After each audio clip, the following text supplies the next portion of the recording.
हरियाली अमावस्या के इस पावन पर्व पर आप सभी श्रद्धालु जनों का स्वागत है। यह दिन प्रकृति, पितृ और परमात्मा तीनों की आराधना के लिए विशेष माना जाता है। श्रावण मास भगवान शिव का प्रिय महीना और उस पर यदि अमावस्या आ जाए तो उसका महत्व और भी बढ़ जाता है। कहा गया है कि इस दिन जो व्रत, कथा और भजन श्रद्धा से करता है, उसके पितरों को शांति मिलती है और जीवन में सौभाग्य, सुख और समृद्धि की वर्षा होती है। इस दिन गीता का 7वां अध्याय और यह पौराणिक कथा सुनना अत्यंत फलदायी माना गया है। आइए सुनते हैं वह कथा जो एक छोटी सी भूल, एक मासूम चूहा और एक निर्दोष बहू के जीवन की गहराइयों को उजागर करती है। पुराने समय की बात है। एक नगर में एक प्रतापी और न्यायप्रिय राजा राज्य करता था। उसका एक ही पुत्र था और उसी का विवाह एक सुंदर, सरल और गुणी कन्या से हुआ था। बहू संस्कारी थी, व्रत उपवास करती, सबका आदर करती और सास ससुर की सेवा में लगी रहती। एक दिन रसोई में बहू के मन में मिठाई खाने की इच्छा जागी। उसने सोचा, थोड़ा सा खा लूं, फिर बाद में भगवान को भोग लगा दूंगी। जैसे ही उसने मिठाई खाई, उसी समय एक छोटा सा चूहा वहां आ पहुंचा। बहू घबरा गई और अपनी गलती छुपाने के लिए कहा, चूहा मिठाई खा गया। उस समय तो बात आई गई हो गई, लेकिन चूहा, जो गवाह भी था और अपमानित भी, मन ही मन क्रोधित हो गया। उसने ठान लिया कि इस बहू को वह न्याय के कटघरे में लाकर खड़ा करेगा। कुछ दिन बाद महल में बाहर से मेहमान आए, कुछ उच्च कुलों के राजा और अतिथि। राजमहल में उनका विशेष स्वागत किया गया और रात्रि में उन्हें खास कमरे में विश्राम के लिए ठहराया गया।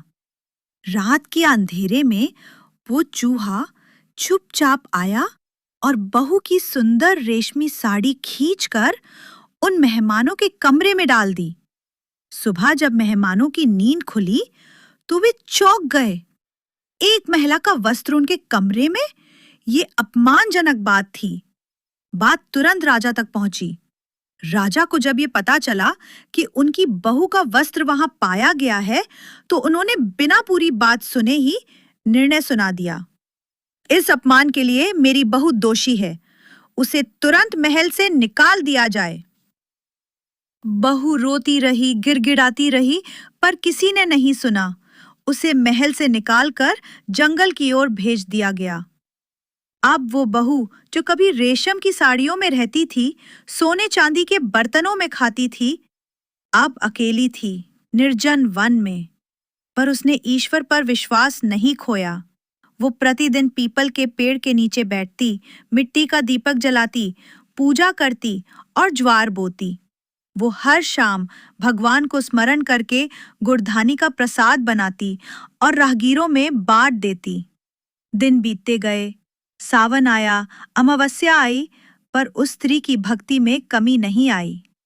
एक दिन उसी मार्ग से राजा शिकार पे निकले। वो बहू के पास से गुजरे पर पहचान नहीं सके। पर एक बात ने उनका ध्यान खींचा, एक दीपक जो बिना हवा के भी स्थिर जल रहा था। राजा को कौतूहल हुआ। राजा ने अपने सैनिकों को आदेश दिया, जाओ, उस जंगल में जाकर पता लगाओ कि वो चमत्कारी दिया किसका है और क्यों जलता है। सैनिक जब उस पीपल के पेड़ के नीचे पहुंचे तो उन्होंने देखा वहां कई दीपक थे और वे आपस में बात कर रहे थे। एक दिया बोला, मुझे अमुक भक्त जलाता है, उसकी भक्ति के कारण मैं प्रकाशमान हूं। दूसरा बोला, मैं तो उस वृद्धा की सेवा से जलता हूं। फिर सभी ने उस शांत दीपक से पूछा, तू क्यों कुछ नहीं बोल रहा? शांत दीपक बोला, मैं उस रानी का दिया हूं जिसे बेकसूर होकर महल से निकाला गया था। एक दिन चूहा रुष्ट हो गया था क्योंकि उसने अपनी गलती छुपाकर उसका नाम लिया था। बदले में उसने रानी की साड़ी अतिथि कक्ष में रख दी और रानी पे कलंक लग गया। पर रानी ने सब कुछ सह लिया। कोई प्रतिशोध नहीं लिया। वो आज भी मेरी लौ से भगवान को पूजती है। सैनिकों ने ये सब बातें सुनी और राजा के सामने जाकर निवेदन किया। राजा अवाक रह गए, आंखों में पश्चाताप के आंसू भर आए।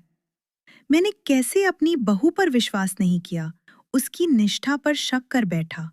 उन्होंने तुरंत आदेश दिया, उसे सम्मान सहित वापस महल लाया जाए। जब रानी को वापस महल लाया गया तो पूरे नगर में आनंद छा गया। उसकी सरलता, भक्ति और सहनशीलता की चर्चा हर ओर हुई। इस दिन से ये परंपरा बनी कि हरियाली अमावस्या के दिन ये कथा सुननी चाहिए। जो व्यक्ति इस कथा को श्रद्धा से सुनता है, उसके पितृ प्रसन्न होते हैं, मनोकामनाएं पूर्ण होती हैं और जीवन में कभी अंधकार नहीं रहता।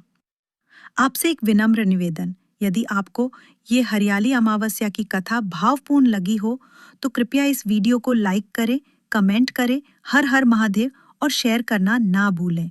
और ऐसी ही दिव्य भक्ति से परिपूर्ण कथाओं के लिए हमारे चैनल धर्म कर्म की बात बाय सीमा को सब्सक्राइब अवश्य करें। बेल आइकन दबाना ना भूलें, जिससे अगली कथा आप तक तुरंत पहुंचे।